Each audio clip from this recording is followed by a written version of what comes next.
Welcome to my channel. तो हमने CDP की जो सेशन है स्टार्ट कर दिया है और हमारा जो टारगेट है 30 आउट ऑफ 30।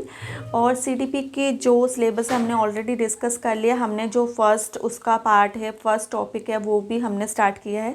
और फर्स्ट पार्ट में हमने डेवलपमेंट के बारे में जाना और अभी हम उसकी अवस्थाएं, जो स्टेजेस हैं उनके बारे में आपके साथ डिस्कस कर रहे थे।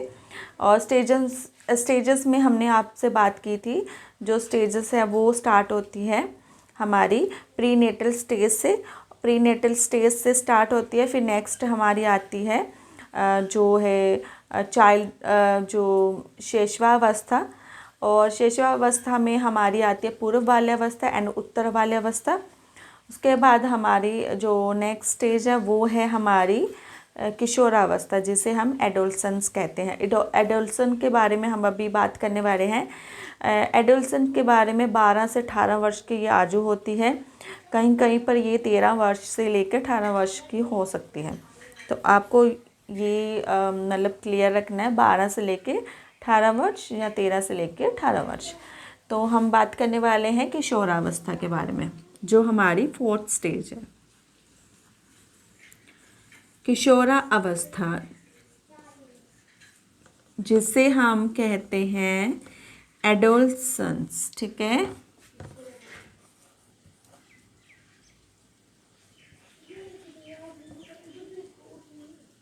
ठीक है, ये हमारी एज होती है 12 या 13 से लेके 18 एज। एडोलसेंस एज बहुत ही ज़्यादा, जिस एज के बारे में क्वेश्चंस आते हैं इसके बारे में आप मतलब बहुत अच्छी तरह से इन्हें समझें।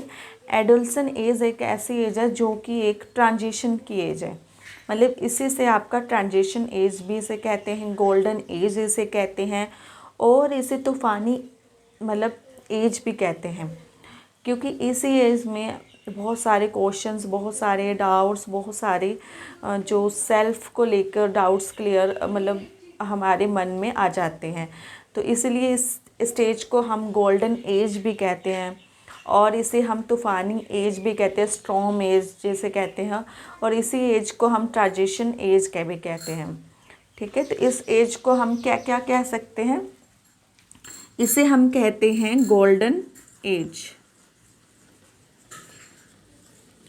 और इसे ही हम स्टॉर्म एज भी कहते हैं। स्टॉर्म एज इसीलिए क्योंकि ये तूफ़ानी अवस्था है, इसमें हमने बहुत सारे हमें डाउट्स होते हैं, और बहुत सारे हमें अपने फ्यूचर्स के लेके भी बहुत सारे हमें मतलब परेशानियां होती है, इसलिए हम इसे स्टॉर्म एज भी कहते हैं। और इस एज को तनाव, उलझन और संघर्ष की एज भी कहते हैं। स्ट्रगल भी इस एज में ही देखा जाता है, और इस एज को हम गोल्डन एज भी कहते हैं। तो बहुत अच्छी एक स्टेज है। और जो एक हीरो वर्शिप की जो भावना है वो भी इसी एज में आती है। कि जैसे कि हम किसी को आइडल्स मान लेते हैं, तो इसी एज में हमें किसी को मतलब आइडल मान लेते हैं कि ये हम ऐसे उनसे हम इंस्पायर, वो भी इसी एज में हमें देखने को मिलता है। तो एक एक एब्स्ट्रैक्ट थिंकिंग जो है वो भी इस एज में बहुत ही ज़्यादा हो जाती है।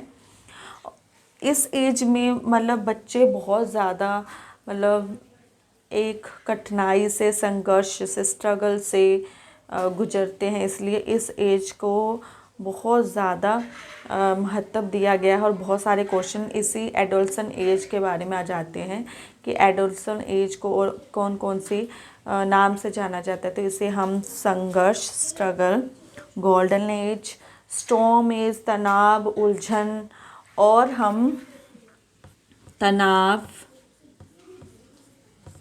उलझन और संघर्ष,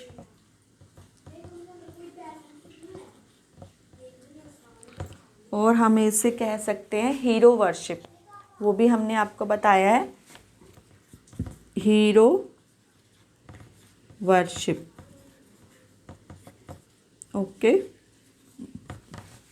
इस एज को हम गोल्डन एज, ये सब एब्स्ट्रैक्ट थिंकिंग भी इस एज में बहुत ज़्यादा हो जाती है। इस एज को जो एडोल्सन मतलब कि एज को हमने जो स्टैनली हॉल ने भी इस एज को जो है स्ट्रेस की अवस्था बोला है, जिसे तनाव की, तूफान की, ट्रांजिशन की, क्योंकि ये पीरियड होते हैं। तो स्टैनली हॉल के बारे में भी, इस अवस्था के बारे में उन्होंने भी बोला है। तो स्टैनली हॉल का भी आपको क्वेश्चन आ सकता है कि स्टैनली हॉल ने किशोरावस्था एडोल्सन एज के बारे में क्या कहा है। ठीक है, तो स्टैनली हॉल ने, ठीक है, स्टैनली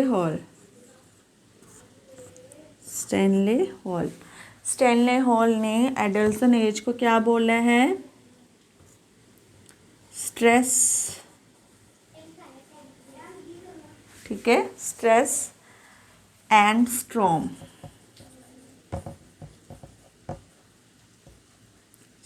एज, क्योंकि ये एक ट्रांजिशन पीरियड है, इसी से आपका ट्रांजिशंस स्टार्ट हो जाता है। तो इस एज को स्ट्रेस एंड स्ट्रॉम की एज कहा है स्टैनली हॉल ने। तो ये जो अवस्था है, इसके बारे में बहुत सारे क्वेश्चंस आपको पूछे जा सकते हैं। तो ये पॉइंट आपको क्लियर हो गया होगा। तो हमने जो विकास के सारी अवस्थाएं पढ़ ली हैं। अब हम नेक्स्ट टॉपिक में चलते हैं, जो कि है नेक्स्ट चैप्टर जो है वो है हेरिडिटी एंड एनवायरनमेंट। ओके, हम अभी बात करने वाले हैं हेरिडिटी एंड एनवायरनमेंट।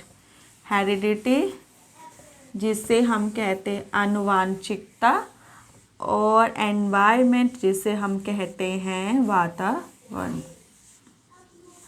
हमारा जो फर्स्ट टॉपिक है वो क्लियर हो गया है। हम अभी नेक्स्ट टॉपिक करने वाले हैं। नेक्स्ट टॉपिक हमारा है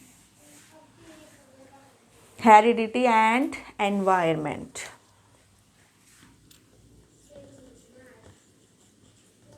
हेरिडिटी एंड एनवायरनमेंट, इसके बारे में अभी फुल डिस्कशन हम इस सेशन में करेंगे।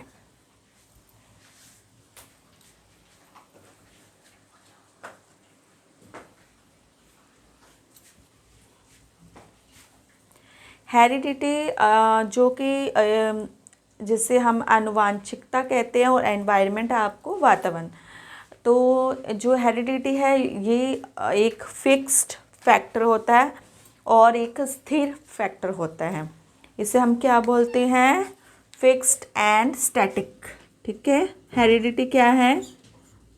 Fixed and static. और एनवायरनमेंट क्या है?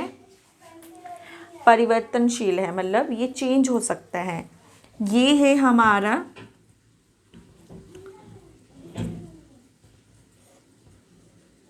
चेंज एंड डायनामिक, है ना, चेंज और डायनामिक जो आप बोलना चाहें, जिससे हम चेंज कर सकते हैं, और हम ये एक डायनामिक है, परिवर्तनशील है। तो हमने बात की है हेरिडिटी। फिक्स्ड हेरिडिटी आनुवांशिकता है, जो कि आपको अपने पेरेंट्स से मिलती है, जिसे हम चेंज नहीं कर सकते। और एनवायरनमेंट, जो वातावरण जिसमें हम रहते हैं, उससे हम चेंज कर सकते हैं। जैसे हम एक जगह में रह रहे हैं, तो हम चाहे तो हम अपनी उस प्लेस को चेंज करके किसी दूसरी जगह में भी जा सकते हैं। तो इसे हम चेंज कर सकते हैं, ये फिक्स्ड नहीं है और ये डायनामिक है। ठीक है, तो ये होपफुल आपका ये जो छोटा सा कॉन्सेप्ट है ये क्लियर हुआ होगा। तो नेक्स्ट सेशन में हम आपको इसके बारे में फुल और भी इंफॉर्मेशन इससे रिलेटेड आपके साथ डिस्कस करेंगे। Thank you.